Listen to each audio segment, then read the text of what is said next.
Remember that you can use the structuring to extract multiple values, and if you mean to extract, it means to obtain. So, to obtain multiple values from an array or object in a single statement. Now, what is the structuring? It is actually has already been stated in the instruction, which is this part. It is extract, or it is the use of extracting multiple values from an array or object in a single statement.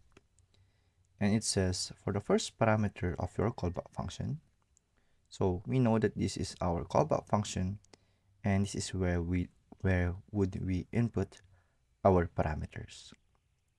It says this structure the name, ID, price, and category properties from the object passed in. So we enter here the category, I mean the properties, which are the name, ID, price, and the category. But this would be an error. Why? Because we are to destructure an object, and the use of the structuring an object is the use of curly braces. If we destructure an array, we would use the square bracket. But in our case, we are to destructure an object, so we use the curly braces. Nice.